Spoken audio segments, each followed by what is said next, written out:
Bueno.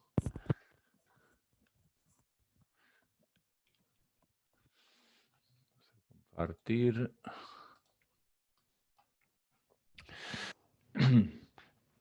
Buenos días a todos. Vamos a comenzar la clase de hoy de asentamiento. ¿Se ve la filmina? Si alguno me puede confirmar si ve la filmina y se me escucha.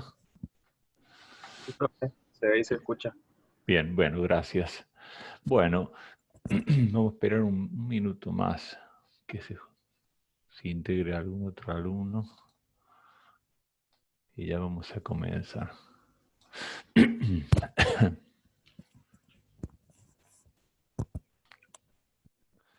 Bueno, gracias por haberme enviado el PowerPoint porque realmente se me arruinó y no lo podía abrir, no sé, y el otro, tenía en la otra máquina en Overa y no lo podía conseguir. Gracias. Bueno, hoy vamos a ver dos partes. Vamos a ver primero esto de asentamientos, presiones de contacto, presiones en el suelo y asentamientos, y después, que no es muy largo, y después vamos a ver unas fotos de una obra que yo les había dicho sobre pilotes. Bueno, Entonces vamos a comenzar con el tema de los asentamientos y las presiones en el suelo. Normalmente cuando uno hace el diseño de una fundación se basa en criterios de resistencia, es decir, nosotros tenemos la carga, diseñamos la fundación, cualquiera sea el tipo, y controlamos la, la tensión admisible, la tensión de trabajo que sea menor, la tensión de trabajo, digamos, por debajo de la base, menor a las tensiones admisibles. Es decir, esquematicemos, por ejemplo, una base de esta forma, con la carga, y nosotros controlamos la tensión de trabajo en el área de contacto entre la base y el suelo, el espacio semi-infinito, y en general, y en misiones sobre todo, donde en general los suelos son con una resistencia admisible creciente, o sea, nosotros tenemos el suelo colorado, después viene la tosca y después el basalto, eso es un perfil tipo. eh, o sea, la tensión de admisible en general es creciente, pero puede ocurrir algunos casos donde nosotros hemos hecho un relleno compactado, como yo les comenté en el caso de esa platea, ¿cierto? Un relleno compactado sobre, como en ese caso, sobre un suelo refulado y abajo un suelo de baja calidad, o sea, un ñaú, por ejemplo, puede darse, ¿no es cierto? Son cuando hay intervención de este tipo, en el cual se ha recuperado un sector, ¿no es cierto? Entonces se ha rellenado, se ha hecho bien, supongamos que se ha hecho bien el trabajo, como fue ahí donde se había hecho un refoulado de 2 o 3 metros y encima había un compactado de suelo colorado de 2 o 3 metros, o sea, se hizo, bueno, en ese caso no se cumple esto de que las tensiones admisibles son crecientes en profundidad, sino que por el contrario cae la tensión.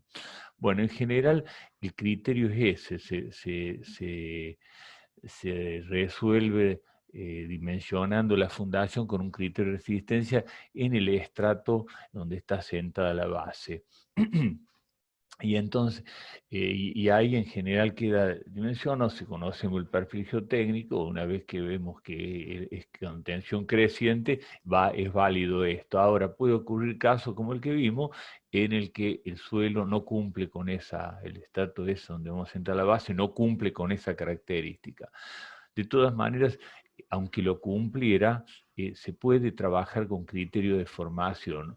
No es que se diseñe con un criterio de formación, sino lo que se hace es diseñar la base con criterio de resistencia y verificar la deformación que para los suelos se denomina asentamiento. El asentamiento es una deformación del suelo, es lo que desciende la base, este, ya sea respecto de un punto fijo o vamos a ver en forma relativa, pero lo que desciende la base se denomina asentamiento y es una deformación, es la deformación del suelo por debajo de la base.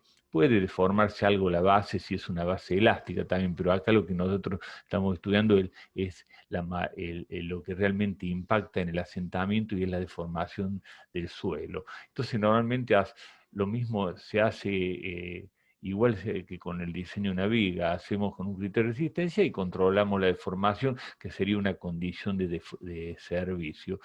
La fundación es el contrario del caso del hormigón, se resuelve la resistencia a través de la carga de servicio y se controla el asentamiento si creemos que es necesario controlarlo. En la mayoría de los casos no se controla, porque si nosotros dimensionamos con la tensión admisible, es de esperar que no haya, con el coeficiente de seguridad y todo, asentamientos grandes, esos son pequeños asentamientos imperceptibles, pero en los casos donde puede darse estos otros de que haya estratos de menor calidad que van a tener un mayor asentamiento, hacer algún control, como en el caso de la platea, ¿no es cierto? Entonces, para la resistencia del suelo, nosotros debemos tener el estudio geotécnico que deriva finalmente en la determinación de una tensión admisible o en su conclusión generalmente se da una recomendación de tensión admisible que involucra un coeficiente de seguridad. También en el estudio de suelo están todos los parámetros geotécnicos, y uno puede calcular como ingeniero que ya conocemos el tema, la tensión admisible y a través de poner un coeficiente de seguridad propio, etc.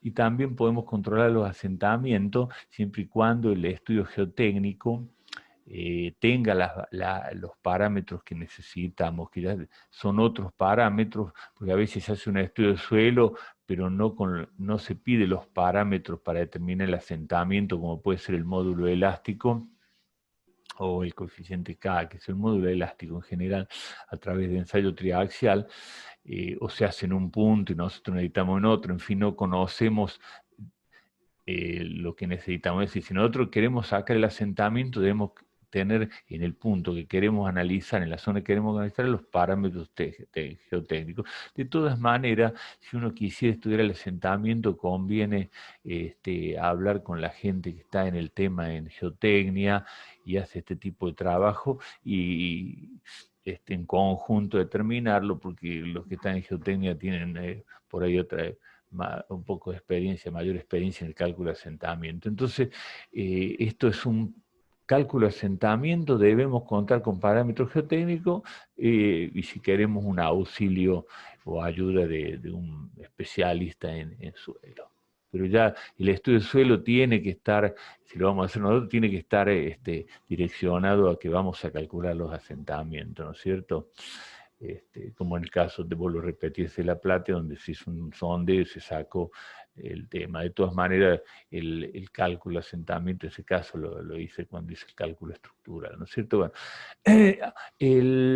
nosotros vemos acá en la segunda filmina el tema de los asentamientos. Dijimos que el asentamiento es la deformación de suelo, que puede involucrar algo, la formación de una platea elástica, por ejemplo, pero en general ni se lo tiene presente porque es ínfimo frente a la deformación del suelo cuando ésta aparece, ¿no? Entonces el asentamiento solo puede ser uniforme o puede ser diferencial. Uniforme, la misma palabra le dice, es decir, si nosotros calculamos el suelo es homogéneo en la zona donde vamos a tener nuestra estructura de fundación para las distintas bases y calculamos con la misma tensión admisible, hemos de esperar que haya asentamiento uniforme, es decir, que siempre hay un asentamiento, a veces imperceptible, pero sea cual sea el valor, todas las bases se asientan con el mismo valor, o sea, delta H constante. Eso se llama asentamiento uniforme.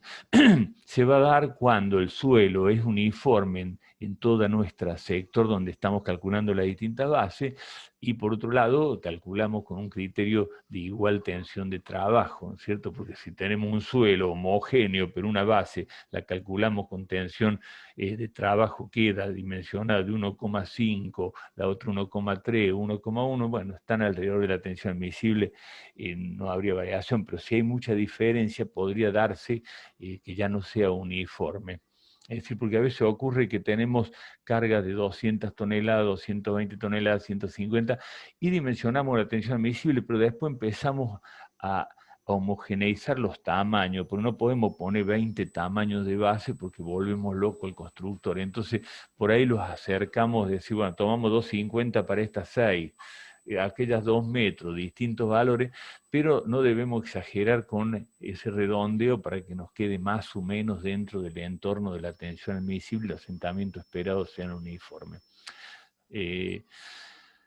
Porque el problema, si no son uniformes, sean los asentamientos diferenciales que son más, molestan más que los asentamientos uniformes. Es decir, el asentamiento uniforme, bueno, tiene acá, como dice, el problema de funcionalidad, es decir, si se asientan todas las bases y tenemos la instalación hecha, puede ocurrir que se rompa alguna, o tengamos un problema con las instalaciones cloacales, qué sé yo, pero bueno, lo podríamos arreglar, porque bueno, cambiamos la instalación, arreglamos, etc. Pero si es un asentamiento diferencial donde hay un mayor asentamiento, por ejemplo, en esta base, como dice delta H2 contra delta H1, y esa diferencia vamos a ver que tiene, se la puede cuantificar y sacar algún parámetro de medición, podríamos esperar una rotura de la estructura. ¿Por qué? Porque un asentamiento diferencial, como ustedes saben, induce momentos, esfuerzos cortantes en nuestra estructura no esperados. Si supiéramos que pueden ocurrir, podemos calcular la estructura con esos esfuerzos. Al no haber eso, se rompe la estructura porque son problemáticos porque pueden ser daños estructurales. Entonces el asentamiento diferencial es dañino frente al asentamiento uniforme. Los dos sí, pueden traer problemas, pero el diferencial lo trae en la estructura, y una estructura que se raja y qué sé yo, ya es más difícil de arreglar que una instalación o otra cosa, ¿cierto? Y los asentamientos pueden ser importantes y uniformes. Por ejemplo, yo he visto no sé si ustedes han leído, en la Ciudad de México fue construida sobre un lago que se habrá disecado, vaya a saber cuándo se ha secado, y se fue construyendo sobre ese lago, que era una arcilla muy deformable. Y por ejemplo, he visto edificios donde el acceso está a 3 metros, o sea, lo que era primer piso pasó a ser planta baja, porque se ha bajado 2 o 3 metros el edificio. Esto parece un chiste, ¿no es cierto? Pero es así. He visto una iglesia, por ejemplo, muy antigua, que estaba más de 2 metros. Se le acomodó para poder entrar, pero es decir, puede haber cosas, lo de la Ciudad de México es un ejemplo que uno puede leer, que siempre se da cuando se habla de asentamiento, ¿no es cierto? Por eso se los comento. Porque hay edificios que han asentado uniformemente, y allá los edificios son muy rígidos porque tiene una estructura antisísmica importante, entonces eso ha bajado y se ven cosas raras. Bueno, son extremos, ¿no? Bueno, entonces tenemos asentamiento uniforme, asentamientos diferenciales. Las distorsiones angulares mide el asentamiento diferencial, porque nosotros, si tenemos una diferencia acá y la hacemos relativa a esta otra, que le marco acá, hay una distorsión angular entre los dos puntos, entre los baricentros de esas bases, y entonces si nosotros dividimos el delta H dividido la longitud o la distancia entre ambos baricentros, obtenemos lo que llamamos la distorsión angular, que se puede medir en grados o radianes, como acá, ¿no es cierto? Es decir, la relación de formación frente a la distancia. Y ahí, en esta filmina sacada de algún apunte, de algún libro, y introduce límites. Por ejemplo, dice límites correspondientes a daños estructurales, agrietamientos considerables muro, 1/150, ¿cierto? Esto, a medida que va para abajo, disminuye el ángulo, ¿no es cierto? 1/750 es menor que 1/150. Entonces, acá se producen unos 100, he de esperar daños estructurales, después 1/300, límite para el cual es de esperar dificultades. Por ejemplo, habla de puente grúa, como poniendo el puente grúa como algo que requiere que no haya ese tipo de asentamiento. Límite de seguridad para los edificios que no admiten grietas, por ejemplo, un depósito de líquido, de combustible, etc. Límite de seguridad para no tener dificultad en máquinas sensibles de asentamiento. Bueno, es un dato esto, ¿no es cierto? Es decir, el asentamiento diferencial hay que evitarlo, calcularlo después que ocurrió, hay que ver qué pasó, ¿no es cierto? Pero lo ideal es evitar las distorsiones angulares, o sea, los asentamientos diferenciales. Y eso se logra conociendo el perfil geotécnico del suelo adecuadamente y calculando y haciendo algunos números sobre el tema, ¿no? No olvidándonos del problema. Y el asentamiento está en función o vale de acuerdo a la presión o distribución de presiones bajo la fundación. Nosotros calculamos con presión uniforme. Hemos hecho ese tipo de, como es, de simplificación, ¿no es cierto? En realidad, en las arenas suele ser menor en el centro, mayor en el centro porque la arena fluye en los bordes al presionar, ¿no es cierto? Y en el caso de las arcillas, dado que tiene que haber una emigración del agua, ¿no es cierto? Y al principio puede ser un diagrama de este tipo, donde es mayor la presión en los bordes, porque el agua se va, corre, y dentro queda como atrapada. De todas maneras, no, eso no incide, o sea, es válida la simplificación que hacemos, simplemente acá se la estoy dando como una curiosidad, porque nadie va a calcular esto con tensiones. Además, influye también el diseño de las zapatas, si es flexible, si es rígido, que generalmente lo hacemos rígido, ¿cierto? La verdadera distribución depende del tipo de suelo y interacción suelo-fundación. En la práctica se puede adoptar una distribución uniforme. O sea, eso es en cuanto a la distribución bajo la zapata. Ahora bien, sabemos por Newmar, Businex o todos los que estudiaron Timoshenko, todo esto de la distribución de presiones en un medio semi-infinito considerado elástico para facilitar el cálculo, ¿no es cierto? Aunque hay software que trabajan con suelos plásticos, qué sé yo, otros criterios, pero en general nosotros vamos a trabajar con en el cual considera que el material es elástico, un espacio semi-infinito elástico. Y entonces ahí la distribución se hace de acuerdo a lo que se denomina en la técnica el bulbo de presiones. El bulbo de presiones tiene esta forma, que en realidad son las isostáticas de presión o de tensión en el suelo de verticales, ¿no es cierto? Y lo que se observa ahí en eso es que va disminuyendo, porque estas isostáticas son de presión que va disminuyendo a medida que se avanza en profundidad, ¿no es cierto? Y también disminuye cuando se avanza del eje de la fundación, o sea, es un bulbo bidimensional, es decir, nos muestra la presión bajo el eje de la base y a los costados, ¿no es cierto? Y la presión inicia con la presión de contacto, que es la fuerza o el peso, todo, ¿no es cierto? Q más N, que es el peso propio todo eso nos da una presión de contacto y esa presión va disminuyendo en profundidad y a medida que nos alejamos del eje. Como esto responde a distintos autores para distintas formas de zapata, etcétera, y hay fórmulas, por ejemplo, esta es una fórmula para investigar la tensión según el autor Business, hay otra, ¿no es cierto? Que si ven está en función de la carga puntual Q, el valor de la carga y una serie de parámetros adimensionales como es la distancia referido a Z, etc. De todas maneras, esto se pueden usar y la ventaja que tiene es que dando la fórmula podemos poner en cualquier planilla o máquina de cálculo programable, ¿no es cierto? Acá se puede tomar este criterio.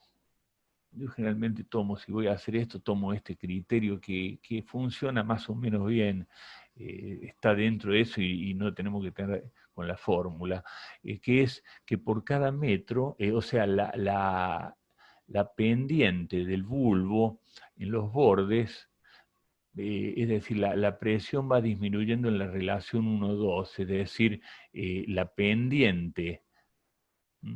Es decir, si yo tengo esto, la, el área donde voy a calcular el valor de la presión va aumentando en la relación 1-2. Eso es un ángulo de 30 grados, ¿no es cierto? 1/2. Entonces directamente, ahora como vamos a ver el cálculo que le voy a mostrar, podemos calcular la presión en los distintos niveles con esto. Yo, para corroborarme más o menos esto, lo pueden hacer ustedes, yo lo hice ahí en la platea, ¿no es cierto? Por el paso, tanto hablo de esto en la filmina, que si no lo quería saber si es válido esto bien, porque no lo había hecho nunca a esa corroboración, y me dio más o menos lo mismo, así que directamente lo calculé con la pendiente 1-2. estamos en el suelo, tiene mucho coeficiente de seguridad y además es un medio que no es como tan homogéneo. Bueno, entonces es válido. De todas maneras, la fórmula está en un montón de libros y un montón de fórmulas. Entonces la presión, el área donde se calcula la presión va disminuyendo con esa relación 1-2, un ángulo de 30 grados acá, ¿no es cierto? Acuérdense, ¿por qué voy a esto? Porque es fácil de acordarse, 1-2, yo ya no me acuerdo siempre, que es 1-2. Bueno, y después para edificios más raros podría usarse los métodos gráficos Newmark, ¿se acuerdan ese en que se pone en una escala la planta del edificio? Se busca eso para saber la presión en un determinado punto bajo un área que tiene una cierta forma, ¿no es cierto? Bueno, entonces acá fíjense en esto, por qué es importante el tema, porque depende del tamaño de la base, porque fíjense acá en este ejemplo es bastante ilustrativo. Acá está el bulbo de lo que estamos hablando y acá está la base. Hay dos bases que tienen dos cargas distintas, ¿no es cierto? No importa el valor, esto es puramente eh, ilustrativo. Y entonces, fíjense, las cargas son distintas, pero el tamaño de la base son distintas y el tamaño de la base está en relación de que he diseñado con una tensión de tal manera que es igual la tensión en la superficie de contacto. Está bien, seguimos el criterio que vimos en la primera filmina de diseño por resistencia. Ese 50 podría ser, por ejemplo, la tensión de contacto, 5 kilos sobre centímetro cuadrado, 50 toneladas por metro cuadrado. Es decir, es la tensión de contacto entre ambas zapatas y es la misma en superficie. Ahora, aplicando el criterio de 1-2, ¿no es cierto? Podría usar la fórmula de Boussinesq, pero usé eh, veríamos que en el plano CD, que está a una profundidad -2, es decir, -2 respecto a la superficie de contacto, donde las áreas han aumentado en función de esto que les estoy diciendo, 1-2 y en las dos direcciones, ¿no es cierto? He calculado el área a una cierta profundidad, digamos, esta sería el nuevo perímetro, arriba tendríamos va aumentando, va aumentando el perímetro y el área a medida que me voy en profundidad. Entonces, en el plano CD, que está a -2, las presiones en ese punto, de acuerdo a este criterio y en el eje, ¿no es cierto?, sería 12,5 y 22. Es mayor en la mayor área. Y en 4 metros, bueno, aquí hay un porcentaje, ¿no es cierto?, es 10 más, ¿no es cierto? Pero acá, por ejemplo, ya es más del doble a 4 metros. Es menor, obviamente, pasamos de 50 a 5 y 12,5, pero nos indica que una base más grande involucra una profundidad mayor. Es decir, si yo para una misma presión tengo estas dos áreas acá, el bulbo hará así y hará así. Por lo tanto, si bien las presiones son bajas, más bajas, si nosotros teníamos un multiestrato y acá teníamos un suelo resistente y después nos encontrábamos con un suelo flojo, la base chica no va a tener descenso importante porque el manto amarillo, que está acá, no se deforma mucho. Es un relleno, por ejemplo, el caso de la platea, ¿no? Pero abajo involucra. ¿Por qué involucra? Porque el bulbo va más abajo. Este ya prácticamente se va a disipar ahí y todavía está con bajas presiones, pero involucra un estrato inferior. Entonces ahí podemos esperar un asentamiento diferencial, porque si bien hemos calculado con la extensión admisible, no hemos tenido presente esta problemática, o la hemos tenido presente, por eso estamos calculándola, y entonces al tenerla presente podemos hacer algo. No sé, que ahí la solución es otra, habrá que ver qué solución le damos, ¿no es cierto? O, bueno, en el caso de la platea esto no existía, esta problemática, porque la base chica, había 2 o 3 bases chicas, como el tanque, esas cosas que eran muy poco, ¿no es cierto? Pero no iba a haber asentamiento diferencial respecto de la de la platea porque no están conectados estructuralmente. Entonces la platea me daba un descenso ínfimo. De todas maneras, yo creo que ni descendió nada eso. O sea, ese es otro problema del cálculo de suelo. Tiene que esperar errores del 100 y 150%. Es decir, si dio 1 centímetro, bueno, no se deformó nada, no sé, no lo medí, pero no se formó nada. Es decir, diferenciales no hay porque toda la platea involucra el suelo de abajo, pero podría haber algún asentamiento uniforme, ¿no es cierto? Y el otro problema es que está saturado abajo y habría que ver la condición, habría que hacer un estudio más complejo y ver la migración de agua, si es posible o no, qué sé yo, y bueno, ver las presiones. De todas maneras, estamos viendo. Cada caso en la ingeniería estructural son distintos, no se puede nunca. O sea, cada vez que aparece una obra aparecen problemas distintos, todas tienen problemas, salvo que sea alguna cosa muy simple, siempre alguna cosita que nos va a hacer estudiar el tema, ¿no? Estudiar temas distintos. Bueno, entonces,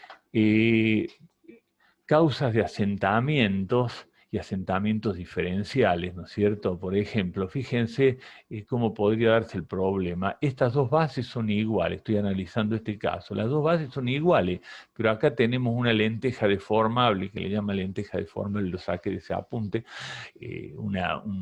un estrato deformable que involucra, en el cual la penetra esa fundación, y abajo habrá un estrato firme, por ejemplo, y esto tendrá un suelo colorado, y esto acá lo encontramos con ese ñau, por ejemplo, hablando en términos de nombre del suelo misionero. Entonces hemos de esperar seguramente que acá vamos a tener un problema, y si están conectadas las dos bases, podemos tener un asentamiento diferencial con el problema de rotura estructural. Ese sería un caso donde aparece, ahí el problema está en el suelo. Acá, por ejemplo, este otro, el segundo, es una base más grande, una más chica, que sería el problema que vimos anteriormente, y tenemos un estrato que las involucra, las dos, es decir, las dos van a penetrar. Me queda 10 minutos, vamos a dar el segundo zoom después. Entonces, en este caso, vamos a tener el problema de asentamiento diferencial por lo que vimos recién, por tamaño de bulbo, ¿no es cierto? Este que está acá, el tercero, es un problema en el cual no se... este problema bastante, bueno, valores también por problemas, no sería este un estrato deformable, pero todo el estrato se deforma y este se deforma distinto porque involucra mayor, es decir, eh, es como, es como dos barras, si tengo una barra acá y una barra acá, del mismo material, la misma sección toda, y le pongo una fuerza igual a ambas, la deformación específica es la misma, pero esta barra se va a deformar más. Este sería el caso ¿no es cierto? Es decir, involucra más masa del elemento, se deforma más, por lo tanto ahí podría haber una deformación de este coso. Diferencial.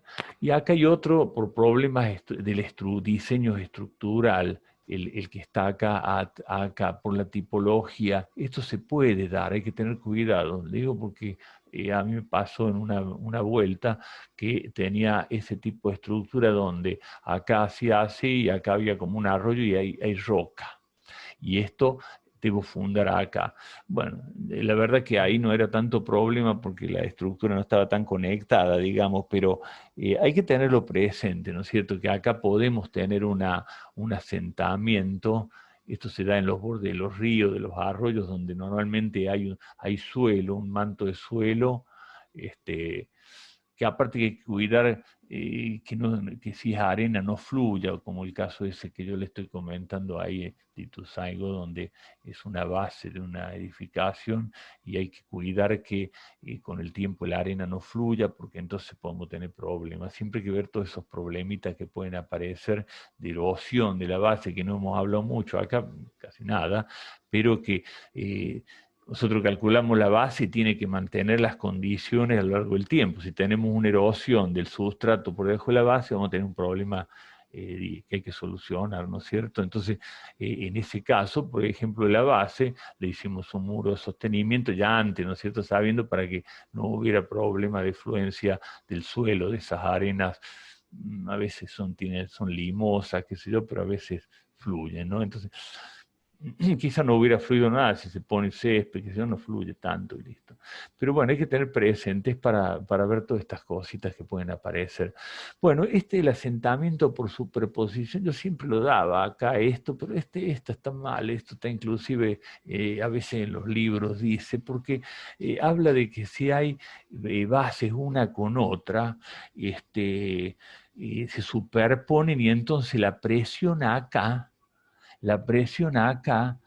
habría que controlar la presión de esta más la presión de la otra. Pero resulta ser que un día me llamó la atención este problema, porque tenía unas bases muy cercanas y empecé a estudiarlo y vi que no tiene razón de estudio esto. ¿Por qué? Porque la presión en este punto, o sea, la presión en este punto es mayor que la suma de las presiones lateral, de la incidencia lateral en esta. Entonces, yo sumé esas dos acá y me da menor que acá. Entonces, no es lo que parece ser, no es para asustarse, porque realmente en el bulbo de presión disminuye en profundidad, pero bastante lateralmente. Entonces, cuando uno suma las dos presiones de dos bases, bien calculada con las tensiones medidas, resulta ser que la presión en el eje es mayor, por lo tanto, no tiene incidencia. De todas maneras, cada uno saque su conclusión al respecto. Hay causa de agrietamiento, porque esto de los asentamientos diferenciales y los asentamientos uniformes lleva a patologías a veces estructurales, como son las roturas de las vigas, agrietamientos, que son las que asustan a veces un poco.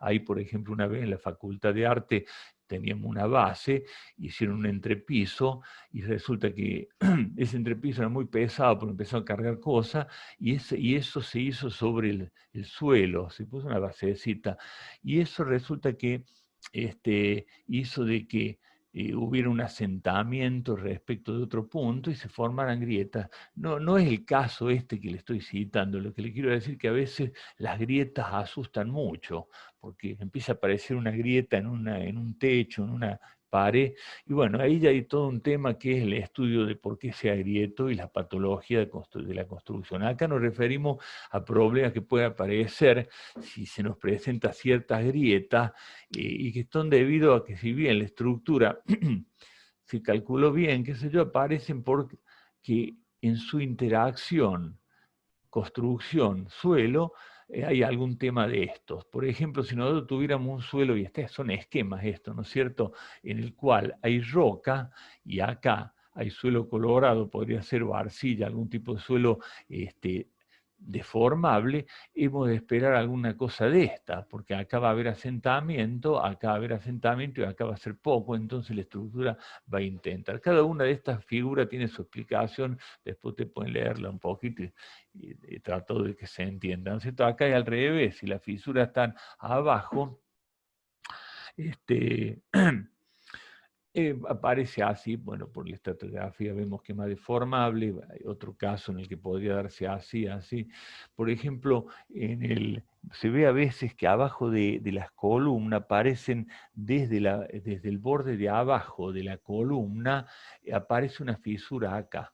Entonces normalmente se estudia el radio de donde confluyen las distintas fisuras, porque así dice más o menos cómo debería estudiarse esa patología. Es muy común esas fisuras que aparecen así cerca de la base, y es porque la base ha ascendido. En esos casos también hay que observar el piso, y vamos a ver que en general cuando ocurre este fenómeno, el piso muestra una cosa. Eso, por ejemplo, en los galpones se da mucho, cuando bajan las bases, se hace un piso muy rígido y después transitan, por ejemplo, los zampi, esos que son pesados, y al haber este asentamiento que al principio no se materializa por la rigidez de la losa, al pisar eso se raja. Entonces alrededor de cada columna se observan una fisura y es porque ha habido un descenso. A veces puede ser porque no se ha compactado bien bajo la losa, puede haber múltiples motivos, ¿no es cierto? Pero es muy común que aparezca esta. Bueno, hay distintos problemas estratigráficos que los pueden analizar. Este sería el caso de una construcción que se ha inclinado porque hay un manto de arcilla en un terraplén y está drenando. Al drenar, se produce una consolidación mayor acá que en este punto y entonces rota. Después hay otro por cargas, acá tenemos este por una lenteja de arcilla, etc. Bueno, son distintos ejemplos que pueden mirarlo después. Me va a quedar un minuto, vamos corto y mando el nuevo Zoom donde vamos a ver algunos criterios de asentar. Para el cálculo de asentamiento hay muchos formularios sobre eso. Le voy a comentar algunos que tenemos acá para arena y lo de las arcillas que ustedes ya lo conocen por mecánica de suelo. Entonces vamos a dejar de compartir y les mando un Zoom en unos minutos después de compilar el video.